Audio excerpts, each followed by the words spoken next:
Okay, this video tutorial is going to give you a quick description of all the key tasks that you are doing in this research task on the eruption of a volcano.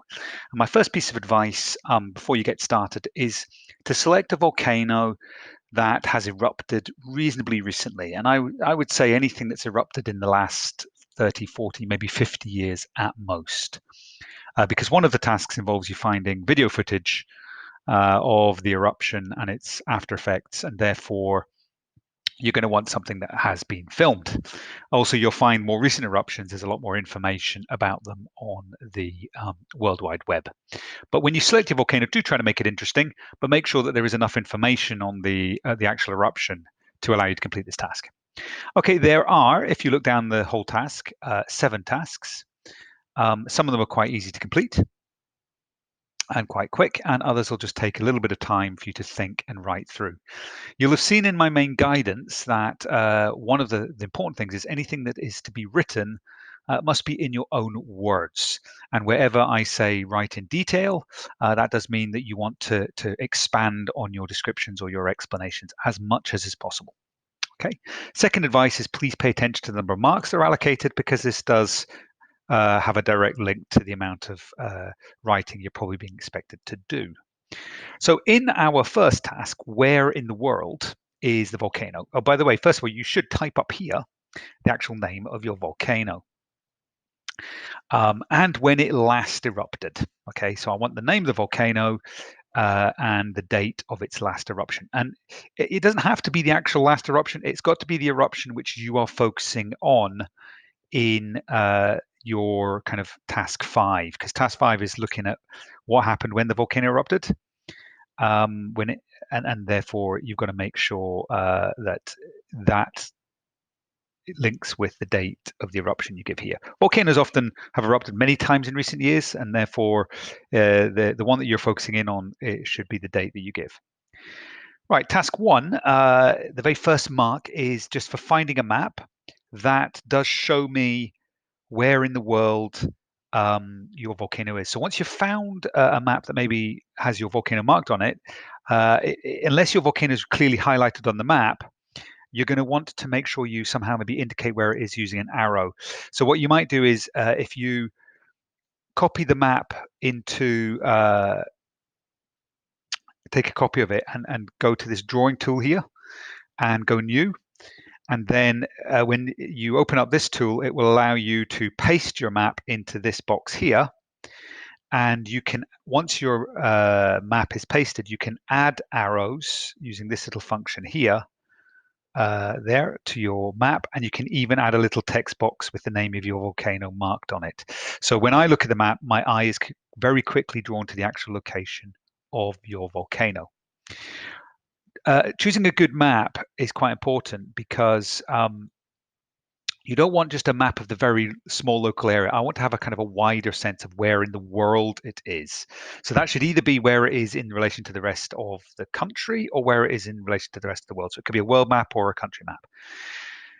For 2 marks, you must describe its location in as much detail as possible. It's not enough just to say it's in the United States or it's in Italy or it's in China.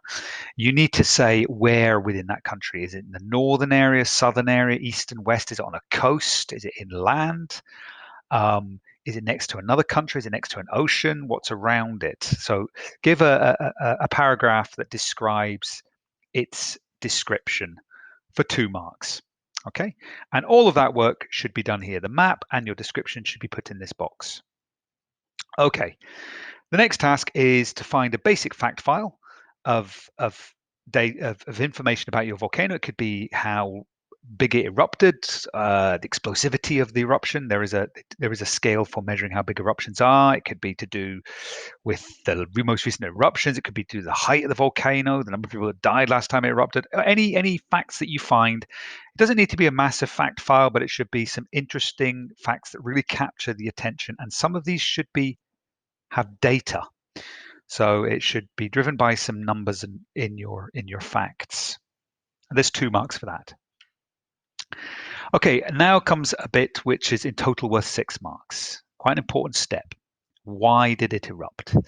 So the first one is you're going to need to find out what type of fault line it's on. So volcanoes are found in three places. They can either be found, and the majority of them are found at destructive plate boundaries. So that's where two plates are coming together. There are, and many of them found where two plates come apart, like the Mid-Atlantic Ridge. So that's a constructive plate boundary. The third location where volcanoes are found is at hotspots. Now, really, in the world, there is only one main hotspot area, and that's Hawaii. And I wouldn't suggest you can choose a Hawaiian volcano if you wish, um, but it gives you less to talk about if you're picking a hotspot. But you can still get full marks if you've chosen a Hawaiian volcano. But you wouldn't be able to say it's on a fault line. You'd have to actually say it's on a hotspot if that was the case. Right, no volcanoes are found at passive plate boundaries. That's where two plates are sliding past each other. So that shouldn't be something that you're identifying. In the second part, you're then explaining how that volcano formed and why it erupted. So this is to do with plate tectonics, and this should be done in words. So I should see a paragraph where you tell me about what the plates are doing and how they interact that results in the magma making its way to the surface. So that's either if it's constructive, they're moving apart and magma's rising, or destructive. You'll have done some work in class on that. So you can look back at one of your previous assignments for information that will help you write that. About what happens at the two plate boundaries. And you then might want to link it into actually how the volcano built up over time as magma rose to the surface. So that's for 4 marks. So I'll be looking for 4 statements that explain the process of volcanoes forming, specifically linked to your volcano. And finally, I'd like a diagram that shows me that. Now, it doesn't have to be a diagram that's based on your actual volcano, but if you've got for a destructive plate boundary, then your diagram should be a destructive plate boundary, one that has a volcano on the edge, or a constructive or a hotspot, depending on what you've chosen. Okay, that should be obviously written here. Next one, I would like an image, but not just any image of your volcano. I would like you to choose an image that would actually grab the reader's attention. If you were doing this as a poster on a wall, I would want you to select something that would grab my attention, that would make me pay attention to your poster over other people's posters. And I'd like to put that image there. You can do a simple image search by just going insert image, and then you can do a search the web here for one, or you can go onto Google and do it that way, and then just insert your image. Okay, the effects of the eruption. So once again, you'll notice this is a section where there are 6 marks. The first one is to write a full and detailed description of the different ways that the volcano affected both people who lived in the area and the environment and the landscape. Now, this is obviously in terms of it erupting. Okay, so obviously, when volcanoes erupt, they disrupt people's lives more than just killing them. There's other kinds of disruptions to people's lives that happen, and every volcano has got its own stories in the ways people's lives were affected and disrupted by its eruption. Second of all, volcanoes change landscapes when they erupt in terms of the blast energy that comes from them, the magma that might come out of them, the pyroclastic surges that might destroy forests, the mud flows known as lahars that might pour out of the side of the mountain as snow melts on the top of the volcano and cascades down the mountain. That's happened certainly in some eruptions. Depending on what you've picked, there will be some significant landscape changes as a consequence of your eruption. So there's 4 marks for this. So you're wanting at least 4 detailed descriptions, not just single words like ash covered the landscape. I would actually like a detailed description, a full written sentence, and at least 4 of them. So I've got a real picture of what happened. For 2 marks, you must find 2 images that link to any of the 4 points that you've made here. Now, you might have gone for more than 4 points. You might have gone for 5 or 6, but your image that you choose, the 2 images, must link to the actual effects. So there must be a connection between the photo that you're including and the effect that you're writing about. And there's 2 marks for that, 1 for each image, assuming it's an appropriate image. Then for 1 mark, you need to go on YouTube and find a video of the volcano. And now it's not just finding any old video. There's a couple of rules here. Your video should not be very long, so you must aim to find something that's quite short. It should show the eruption of your volcano, So it doesn't have to necessarily be the eruption, it could be the aftermath. So what did the volcano do after it erupted? And there's 1 mark for that.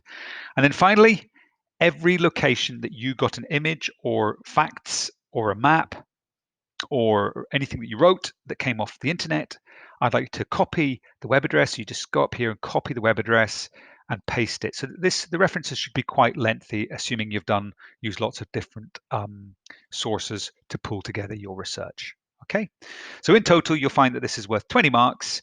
And if you follow each of the instructions I've given, there should be no reason for you not to get 20 out of 20.